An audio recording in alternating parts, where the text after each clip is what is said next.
The stars looked different from this part of the galaxy. Commander Tyke stared at the blue-green planet on his viewscreen. Earth. So small, yet the reports called its people dangerous. "Commander, all systems are ready," said Officer Naren, standing by his side. Her gray skin shimmered under the ship's lights. "The cloaking shield is working perfectly. Earth's detection systems cannot see us." Tyke nodded. He had led many missions for the Vosari people, but this one made him nervous. His thin fingers tapped on the control panel. "Their weapons are primitive," he said, more to himself than to Naren. "But Central Command insists these humans are unpredictable. We must be careful." Naren brought up a map on the screen. "I suggest this area for our first collection." She pointed to a small region. "It's called South Korea. There's a forest here with few people, perfect for a quiet landing." Tyke approved with a quick hand motion. "What about the specimens?" "Young ones," Naren replied. "Human children. They develop quickly and can tell us much about how humans learn and adapt. Also, they are smaller and easier to handle than adults." Tyke didn't like taking young creatures from any species, but orders were orders. The Vosari needed to understand humans before making official contact. Too many alien races had disappeared after meeting humans. The Vosari would not make the same mistake. "Prepare the collection team," he ordered. "We go down tonight." The campfire crackled as June added another stick. At 14, he felt responsible for his younger siblings while their parents set up the tents nearby. "Is it time for stories yet?" asked 6-year-old Day, bouncing on a log. His small face glowed in the firelight. "Soon," said their 12-year-old sister Hannah. She was arranging marshmallows on sticks. "Mom said we can roast these first." Their father, Sung, looked up from hammering a tent stake. "June, make sure the fire doesn't get too big." Their mother, Mira, was checking something on her tablet. She had brought it even though this was supposed to be a no-technology camping trip. She frowned at the screen. "That's strange," she muttered. "What is it?" asked Sung. "These readings?" Mira shook her head. "Just some unusual signals. Probably nothing." Sung knew his wife well enough to hear the concern in her voice. As a xenobiologist, someone who studied the possibility of alien life, Mira was always alert to unusual patterns, and as a former Special Forces soldier, Sung had learned to trust when something felt wrong. "Kids, stay close to the campfire," he said casually, but his eyes scanned the darkening forest. Above the forest, Tyke's ship hovered silently. The collection team, 6 Vosari soldiers in protective suits, stood ready in the transport chamber. The Vosari were not built for Earth's gravity or atmosphere. Their thin bodies and large heads made them look fragile next to humans. But their technology made up for what their bodies lacked. "Transport beam ready," reported the technician. "We have located 3 young humans by a thermal source. The adult humans are farther away." "Perfect," said Tyke. "Energize the beam and bring the young ones directly to the holding cell."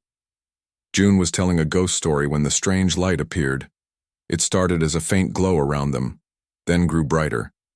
Day thought it was part of the story and clapped. "His hands. Wow. How are you doing that, June?" Hannah felt a strange tingling on her skin. "June, stop it. You're scaring Day."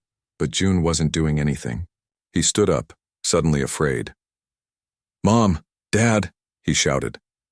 The light grew blindingly bright. Mira and Sung turned toward their children just in time to see them surrounded by a column of blue light. Then, in an instant, all 3 children vanished. "Theo!" Marshmallow sticks clattered to the ground. June woke up first. His head hurt and the air smelled wrong. Too clean, like a hospital. He was lying on something hard in a room with glowing walls. Next to him, Hannah and Day were beginning to stir. "Where are we?" Hannah whispered, sitting up. "What happened?" Day began to cry softly. June put his arm around his little brother. "It's okay," he said, trying to sound brave. "Mom and Dad will find us." A section of the wall suddenly turned clear like glass. On the other side stood creatures unlike anything the children had ever seen. They had slender bodies with long arms and large heads with huge black eyes. They wore fitted uniforms with strange symbols.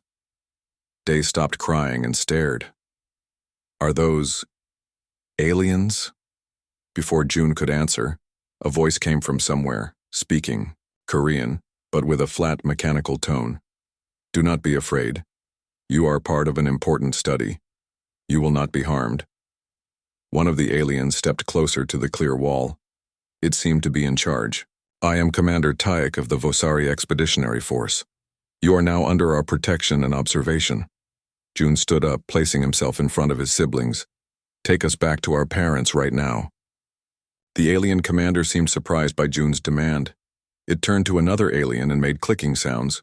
Their real language, June realized. The translator wasn't working in that direction. The specimens show unusual confidence, Taik said, to Naren. Is this normal for human offspring? Unknown, Naren replied. Our data on human children is limited. This is why we need live specimens. Taik turned back to the children. You will help us understand humans. Then we will decide when contact with your species is safe. Suddenly the room shook violently. The aliens stumbled, and warning lights began flashing. What's happening? Taik demanded. An alien at a control. Panel answered urgently. Transport system malfunction. The ship's main drive is destabilizing. We cannot maintain orbit. Taik hit a communication button. Bridge, prepare for emergency landing. Secure all specimens. The room shook again, harder this time. The children held on to each other as a high-pitched alarm sounded. Landing site identified, reported the pilot's voice. Proceeding to the same forest area. Impact in 3 minutes. Taik turned to the children, who were watching everything through the clear wall. Secure yourselves. Hold on to something fixed. The ship began to vibrate as it entered Earth's atmosphere. The lights flickered and the artificial gravity wavered, making the children feel suddenly lighter and then heavier again. I'm scared, whispered Day. We'll be okay, June promised, though he wasn't sure. Just hold on tight. Back at the campsite, Mira and Sung were frantically searching the forest, calling their children's names. Then they heard it. A low rumbling sound from above, followed by a streak of light cutting through the night sky. That's not a meteor, Mira said, watching the object's controlled descent. Sung was already grabbing his backpack. Years of military. Training kicked in automatically. Whatever it is, it's coming down about 2 kilometers east of here. Mira's face hardened with determination. And I bet our children are on it. Sung checked his hunting knife and the emergency kit he always carried. Then that's where we're going. As they moved quickly through the dark forest, following the trail of the falling object, neither spoke their deepest fear, that they might already be too late. But they also shared an unspoken promise. They would get their children back. No matter what. In the distance, there was a crash and a flash of light as the alien ship hit the ground. The forest was dark, but Sung moved through it like a shadow. Years of special forces training had taught him how to be invisible when needed. Behind him, Mira followed just as quietly, a small device in her hand glowing faintly. The signal is getting stronger, she whispered. Whatever crashed is just ahead. They paused at the edge of a small clearing. There, half buried in dirt and broken trees, was something neither of them had ever expected to see. A spaceship. Its smooth metal shell reflected the moonlight, and strange lights blinked along its side. Aliens, Mira breathed. The word hung in the air between them. After years of studying possible alien life, she was finally seeing proof. But this was no time for scientific excitement. Our children are in there. I know it. Sung studied the ship carefully. There's damage to the outer hull. They crashed, which means they might be focused on repairs instead of security. Good, Mira said. From her backpack, she pulled out her tablet and a small box of tools. I modified this scanner months ago when I started picking up strange signals. Never thought I'd be using it to find our kids. She turned on the tablet and it showed a heat map of the ship. 3 small heat signatures here. She pointed to a section near the center of the ship. That's them, I'm sure of it. Sung nodded. And these larger signatures must be the aliens. Looks like they're moving around a lot. Probably making repairs. We need to get closer, Mira said. I want to try to pick up any signals they're sending. It might help us understand what we're dealing with. Sung checked his watch. It's 2 a.m. We have about 4 hours until dawn. Let's circle the ship and find the best approach. Inside the ship, June, Hana, and Day huddled together, the stolen translator between them. For the past hour, they had been listening to the aliens' conversations through the air vent. The repair team reports the main drive cannot be fixed with available tools, they heard an alien say. We must wait for the rescue ship. 3 Earth days is too long, Commander Tyke's voice replied. Local authorities might detect us despite our cloaking shield. Hana looked at her brothers. 3 days, she whispered. That's how long until more aliens come. June nodded. We need to find a way out before then. Day had been quiet, his eyes fixed on the clear wall that separated them from the corridor. I think I know how their doors work, he said suddenly. His siblings looked at him in surprise. I've been watching, the 6-year-old explained. When they open doors, they touch the wall in certain places, like a pattern. June moved closer to the clear wall, examining it carefully. You think you can open this? Day shrugged. Maybe. But we need to reach the control panel. It's too high for me. If we work together, Hana suggested, Day could stand on your shoulders, June. June considered this. We should wait for the right moment, when there are fewer aliens around. The translator picked up another conversation. Commander, the human specimens have been quiet for the past hour, a female alien voice said. Too quiet, replied Tyke. Check the monitoring system. Make sure they haven't damaged anything else. The children quickly moved apart and tried to look bored and tired. They appear to be resting, the alien reported. Shall I activate the night cycle lighting? Our data suggests human young require darkness for proper rest. Do it, Tyke ordered, but maintain constant monitoring. A few minutes later, the lights in their cell dimmed. Perfect timing for their plan. Outside the ship, Sung and Mira had completed their circle and found what they were looking for, a damaged section of the hull where the metal had buckled. This might be an access point, Sung whispered. But we need to know more about what's inside before we try. Mira had set up her equipment behind a fallen tree. Her tablet was connected to a small dish that pointed at the ship. I'm picking up signals, she said, her fingers moving quickly across the screen. They're using some kind of encryption, but parts of it are similar to our satellite frequencies. She worked silently for several minutes, her face illuminated by the screen. Then her eyes widened. I've got something. Video feed, I think. She turned the tablet so Sung could see. The screen showed a dark room with 3 small shapes huddled together. The image was grainy, but they could clearly make out their children. They're alive, Sung said, relief washing over him. But then the feed changed, showing aliens speaking in a strange language. One alien seemed to be giving orders to the others. I think that's their leader, Mira said. They look worried about something. The alien commander's voice came through the tablet, translated into broken Korean by Mira's program. High Command expects valuable research, human leverage, future negotiations. Sung's face darkened. Leverage? They're planning to use our children to threaten Earth. Not if we stop them first, Mira said, determination in her voice. She kept working on her tablet, fingers flying across the screen. I'm going to try something. Inside the ship, the children were surprised when the lights in their cell began to flicker in a strange pattern. What's happening? Hana asked. June stared at the lights, a strange feeling growing inside him. That's not random. He counted the flickers. It's a pattern. 3 short, 3 long, 3 short. That's SOS, Hana realized. The emergency signal Mom taught us. It's Mom, Day said, his voice rising in excitement. Shh, June cautioned. but he was smiling now. Yes, I think it is. They found us. The lights flickered again, this time in a different pattern. That's Morse code, June said. He had learned it from his mother years ago. She's saying, prepare, rescue, create, distraction. Hana squeezed his arm. They're coming for us. Day looked at the air vent. I have an idea for a distraction. In the command center, Commander Tyke was receiving more bad news. The atmospheric regulator is showing instability, an engineer reported. Earth's atmosphere is causing corrosion in our systems. Can you fix it? Tyke demanded. Yes, but we need to divert power from non-essential systems. Tyke waved his thin hand impatiently. Do it.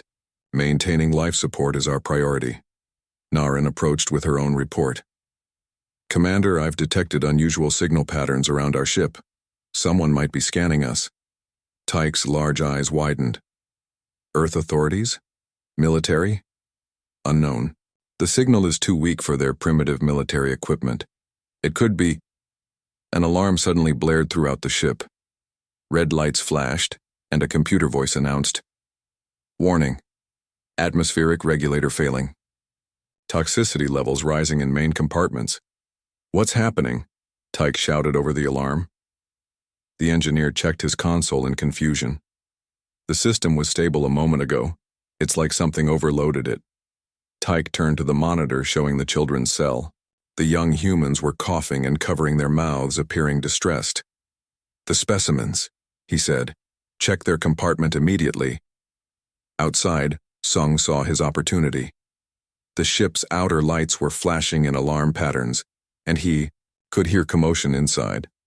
That's our distraction, he said. Mira, can you disable their security systems? Mira nodded, still working on her tablet. I think so. Their technology is advanced, but they use basic electromagnetic principles similar to ours. If I can create a power surge in the right section. Her fingers moved quickly, sending a signal through her equipment to the ship. Suddenly, several sections of the ship went dark. Now, she said. Sung moved toward the damaged hull section, tools in hand. Years of military training had prepared him for many situations, but breaking into an alien spaceship to rescue his children was something new, yet his hands were steady as he began to work on the damaged metal. Hang on, kids, he whispered. We're coming. Inside, chaos was spreading through the ship as Commander Tyke realized he was facing something worse than a crash. He was losing control. The crash shook the entire forest. Birds flew from trees and animals ran in fear. The Vasari ship had plowed through branches and dirt before coming to rest in a small clearing. Inside the ship, emergency lights cast an eerie red glow. Commander, Tyke picked himself up from the floor, checking for injuries. His thin body had survived the impact, but his pride was damaged. This was not how a Vasari commander should behave. Status report, he demanded. Officer Naren checked the control panels. Many were dark or flashing warning signals. The main power core is stable, but the flight systems are badly damaged, she said. Communications are working. Life support is at 70%. Tyke straightened his uniform. And the human specimens? Naren brought up a view of the holding cell on a working screen. The three children were huddled together in a corner. They appeared shaken, but unharmed. The containment field held during the crash, she reported. The specimens are secure. Good. Contact Central Command. Tell them we need a rescue ship. Tyke looked at the children on the screen. And informed them that we have successful captures. For study. In the holding cell, June helped his siblings to their feet. The crash had thrown them against the walls, but the strange energy field around them had somehow cushioned the worst of the impact. Is everyone okay? He asked, checking Day and Hana for injuries. Day nodded, his eyes wide with fear and wonder. Did we just crash in a spaceship? Hana brushed dust from her clothes. We need to find a way out of here. June examined their cell carefully. The walls glowed faintly, and he could feel a slight tingling when he got too close to the edges.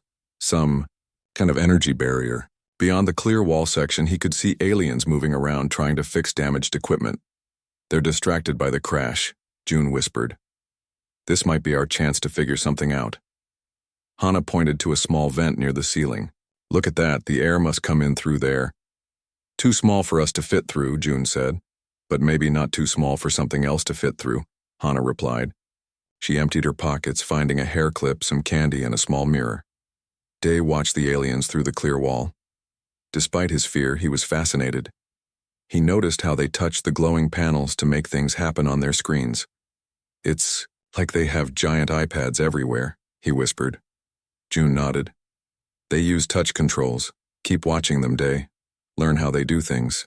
Commander Tyke sat in his damaged command chair, waiting for a response from Central Command. When the large screen finally lit up, he straightened his posture.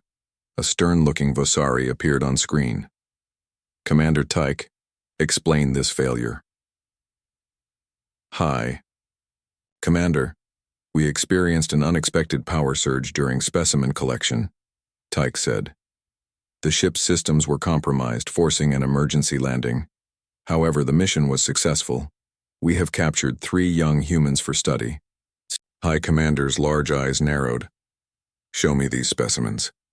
Tyke switched the view to the holding cell. The 3 children appeared to be sitting quietly. Interesting, the High Commander said. They seem calm for captives. They are young, Tyke explained. Less dangerous than adult humans. Do not underestimate them, Commander. Our intelligence suggests that human offspring can be highly adaptive. A rescue ship will reach you in 3 Earth days. Study these specimens carefully. Their behaviors may be valuable in our future negotiations with Earth governments. The screen went dark. Tyke turned to Naren. Set up continuous monitoring of the specimens. I want to know everything they do. What Tyke didn't see was that the children were already planning. While June had kept the aliens' attention by sitting, calmly in view, Hana had been testing the air vent with her hair clip tied to a string made from her shoelace. The clip passes through, she whispered. There's no energy barrier over the vent. Day had been watching the aliens' hand movements on their control panels. His young mind, used to learning new tablet games, quickly spotted patterns. The red buttons make things stop, he told his siblings. The blue circles make things start, and when they want to open something, they swipe up, like this. He demonstrated the motion with his small hand. June was impressed. Good job, Day. If we can reach their controls somehow, we might be able to use them. A sudden hissing sound made them all look up. A small section of the wall had opened and a tray of strange objects slid in. Food, perhaps, an alien voice said through the translator. You must maintain your biological functions. The opening closed quickly before they could reach it. On the tray were colorful cubes in a container of clear liquid. Hana examined the items without touching them. We shouldn't eat anything they give us. But I'm thirsty, Day said. June looked at the food thoughtfully. They need us alive for their studies. They wouldn't poison us. After careful testing, touching, and smelling, they decided the clear liquid was safe. It tasted like water with a hint of sweetness. The food cubes they left untouched. Officer Noreen watched the children through the monitoring system. Interesting, she said to Tyek. They are cautious about the nutrition cubes, but they understood the hydration solution is safe. Are they communicating? Tyek asked. Yes, but in ways our translators cannot fully capture. They seem to use hand signals when they don't speak. Tyke frowned. Hand signals? Check if this is normal human behavior or if they are developing a secret code. Before Naren could respond, an alarm sounded from the monitoring station. The temperature in the holding cell is rising, she reported. The crash must have damaged the environmental controls. Tyke clicked his fingers nervously. Fix it immediately. Our research indicates human young require specific conditions to remain healthy. I'll need to enter the specimen chamber to repair the regulator, said the medical officer Lim. Be careful, warned Tyke. Use a stunner if they become aggressive. Inside the cell, the children noticed the rising temperature. It's getting hot in here, Hana said, wiping sweat from her forehead. June saw this as an opportunity. Let's use this. Day, remember when you pretended to be sick to skip school? I need you to do that now. Day nodded eagerly. He lay down on the floor and began moaning, his small face scrunched up in pretend pain. Hana and June called for help, pointing at Day and fanning him with their hands. The clear wall section slid open, and the medical officer entered cautiously, holding a device that hummed softly, a weapon, June guessed. Another alien stood at the entrance, maintaining the energy field with a handheld controller. As the medical officer bent down to examine Day, the young boy suddenly opened his eyes and kicked the alien's thin leg. Surprised, the alien stumbled backward. In that moment of confusion, Hana darted forward and grabbed a small device from the alien's belt, a translator. The second alien raised its weapon, but couldn't fire with its colleague in the way. "Back! Get back!" the medical officer shouted, retreating to the entrance. Both aliens exited quickly, sealing the clear wall behind them. But the children now had what they wanted, a way to understand the aliens' language. Commander Tyke was furious. "How could you be tricked by a young human?" The medical officer lowered his head. The small one appeared genuinely distressed. "Our mission is to study them, which requires keeping them healthy. And now they have a translator," Tyke hissed. "They can understand everything we say, only when we speak near them," Noreen pointed out. "This may actually help our research. We can communicate with them directly." Tyke paced the command center, his long fingers twitching nervously. The High Commander was right. These human offspring are more clever than they appear. On the monitor, they watched as June held the translator near the vent, where it could pick up conversations from the corridor outside. The children sat quietly, listening. "They're learning about us," Tyke realized with growing alarm. "They're studying us while we study them." Outside the ship, hidden in the shadows of the forest, two figures moved silently closer. Sung and Mira, following a trail that only parents with their determination could find. Darkness wrapped around the ship as systems failed one after another. Emergency lights cast strange shadows in the corridors. Commander Tyke stood in the command center, his thin body tense as reports came in from all sides. Power failure in Section 3. Security systems offline. Communication with the West Wing lost. Tyke slammed his long fingers against the control panel. "What is happening to my ship?" he demanded. Officer Noreen checked the scanners, her large eyes reflecting the emergency lights. "Commander, I'm detecting movement outside the ship. Something is approaching." "Earth animals?" Tyke asked. "No," Naren replied slowly. "The pattern is too deliberate. I think they might be humans." Tyke stared at her. "Impossible. We left no trace when we took the specimens. No human could have found us this quickly." "Nevertheless," Noreen insisted, "something is out there." Tyke felt fear creeping into his mind.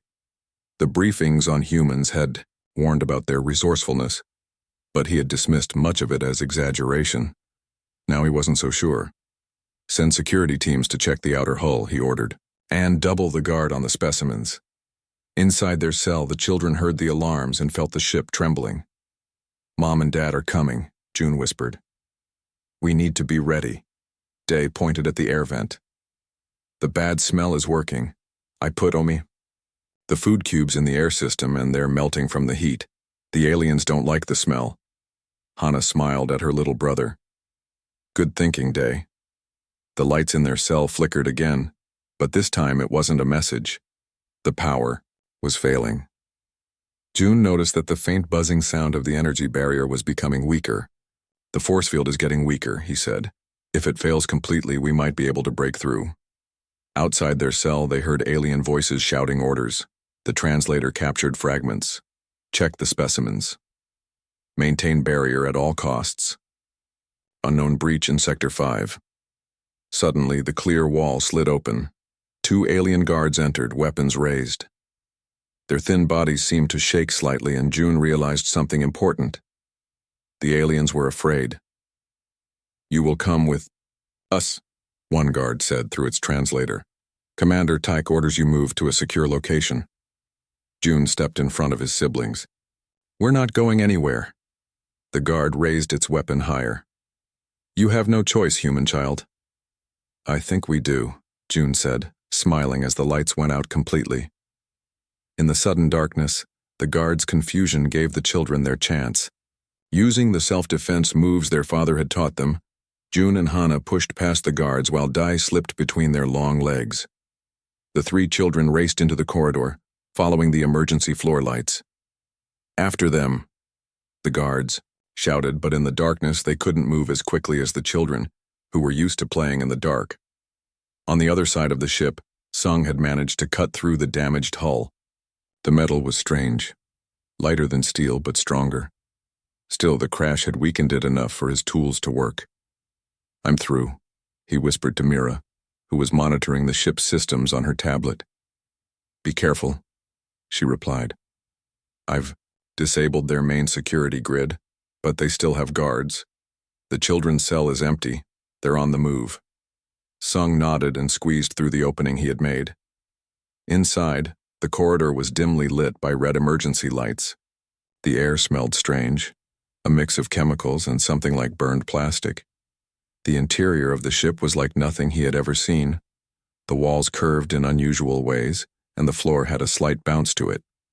Sung moved silently, staying close to the walls, avoiding the strange panels that might be controls or alarms. Through his earpiece, he could hear Mira guiding him. "Turn left at the next junction. There's a large open area ahead, probably their command center. Avoid it." Sung followed her directions, moving deeper into the alien vessel. Years of special forces missions had taught him how to move in enemy territory, but this was beyond anything in his training. Still, one thought kept him focused. His children were here and nothing would stop him from finding them. Commander Tyke was losing control of his ship, his mission, and his composure. "What do you mean, the specimens escaped?" he shouted at the security team. They moved very quickly in the darkness, Commander," the guard explained, head bowed in shame. "The small one went between Luro's legs, and the others pushed past us. They are fast and seem to see better in low light than we do." Tyke paced the command center, his long fingers twitching nervously. "Find them. Use heat sensors. They cannot be allowed to roam free on this ship."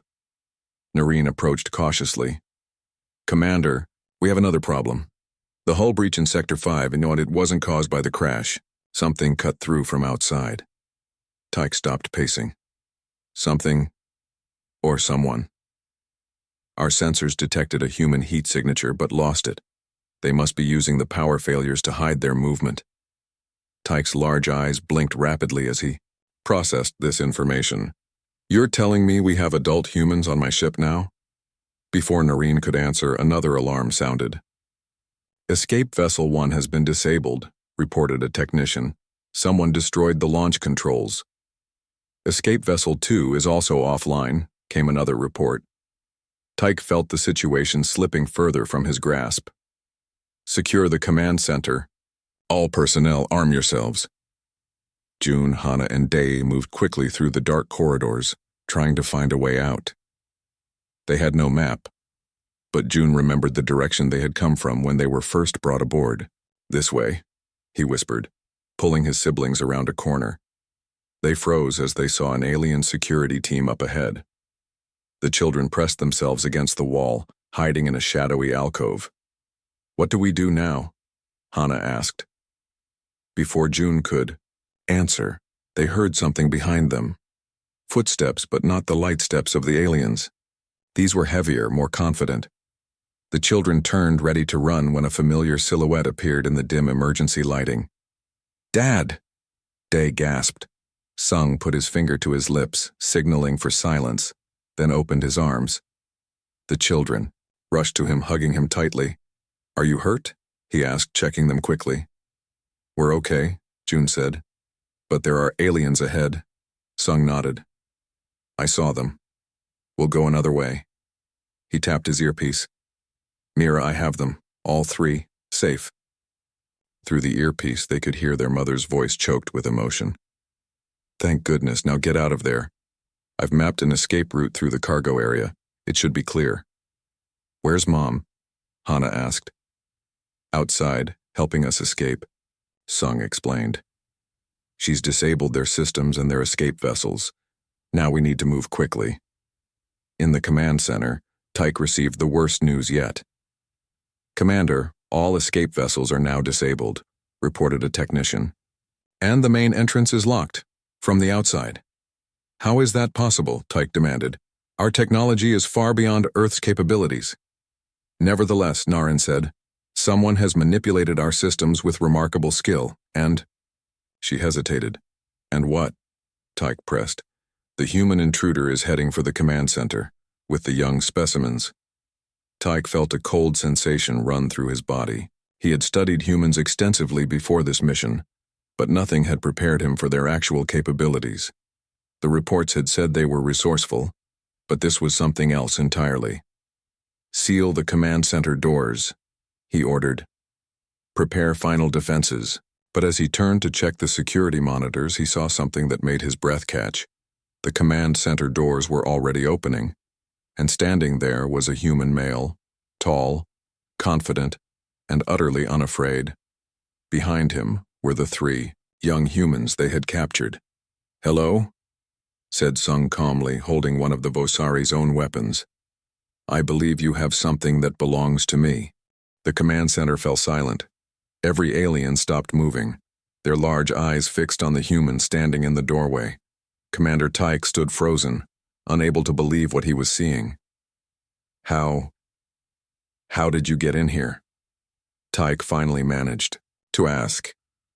Sung stepped forward, the alien weapon held steadily in his hand. It was lighter than he expected, but felt powerful. The 3 children stayed close behind him. Your ship crashed less than 2 kilometers from where you took my children, Sung said calmly. Did you think we wouldn't come for them? Tyke's long fingers twitched nervously. Our intelligence report said human parents are protective, but this is impossible. You breached our security, disabled our systems. You made 3 critical mistakes, Sung interrupted.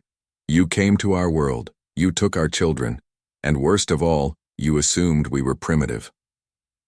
The command center doors opened again and everyone turned to see Mira walking in. She held her tablet in one hand and what looked like a small antenna in the other. Her eyes quickly found her children, and relief washed over her face. Mom! Day called out, running to hug her. Hana and June followed. Are you okay? Mira asked, checking them for injuries. When they nodded, she turned her attention to the aliens. Their ship is completely secured.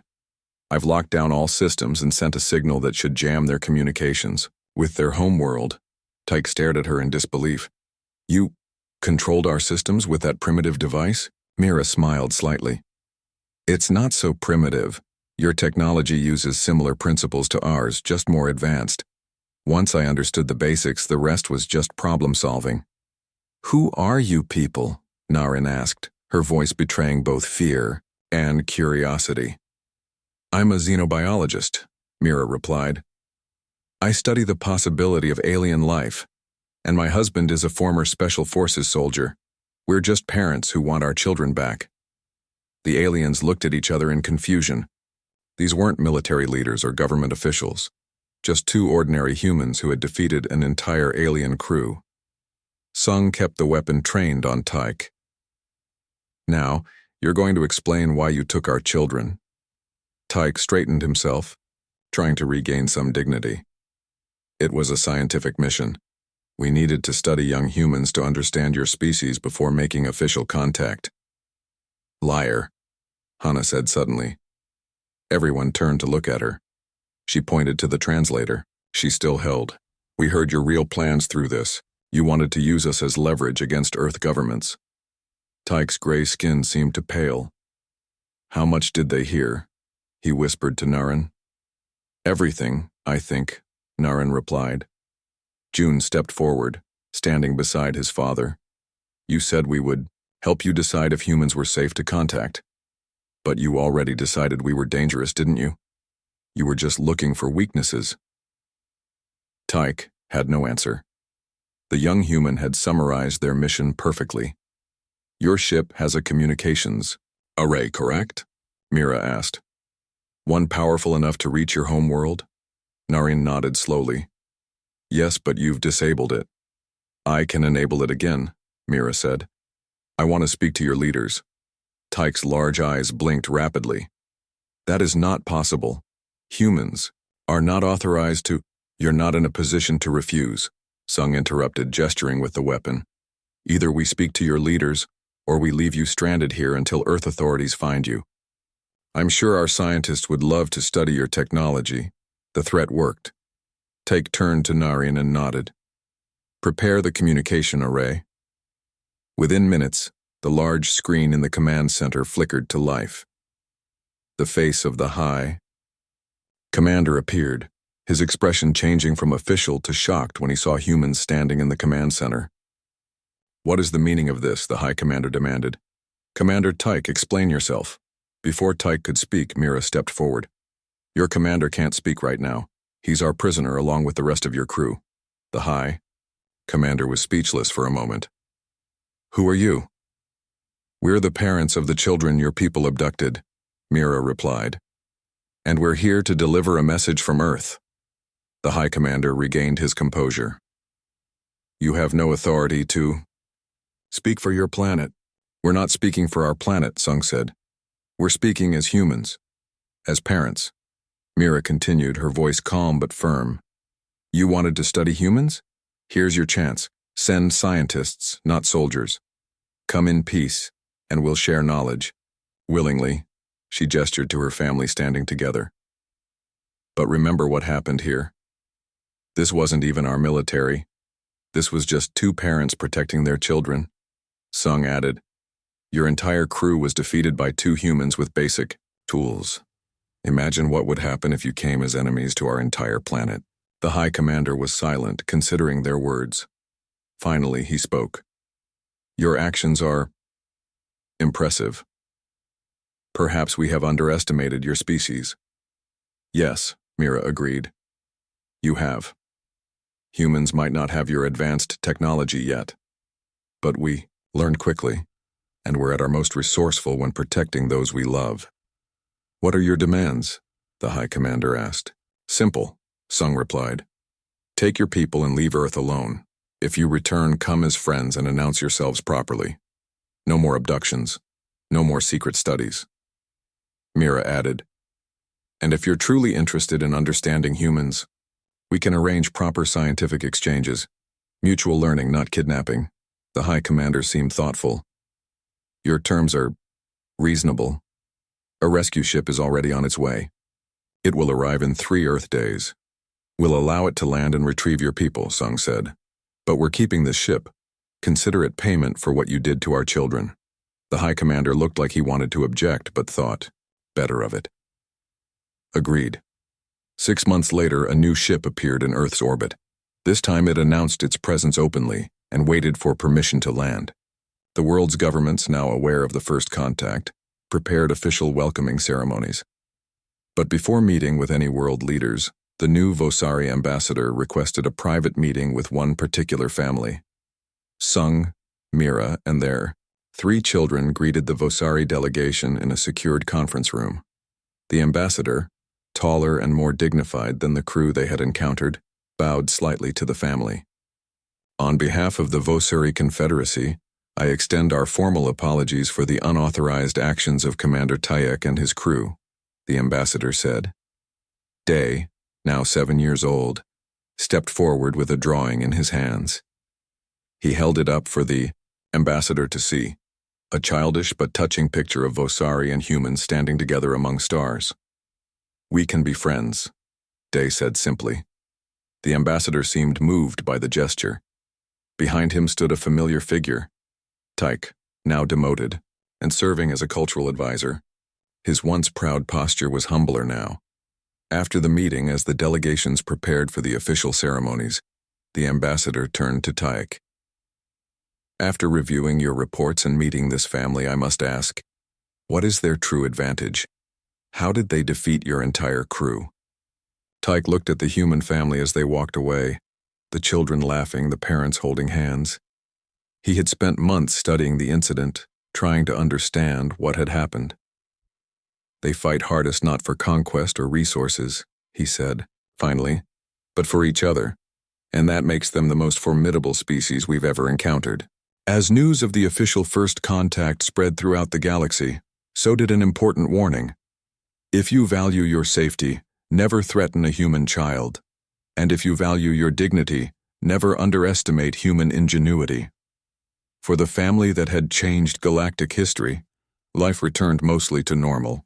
Except now, Day had an alien pen pal, Hana was studying xenobiology like her mother, and June was considering a career in diplomatic security. And sometimes, when they went camping, they would look up at the stars and know with certainty that they were not alone in the universe and that the universe now knew just how remarkable humans could be. The end.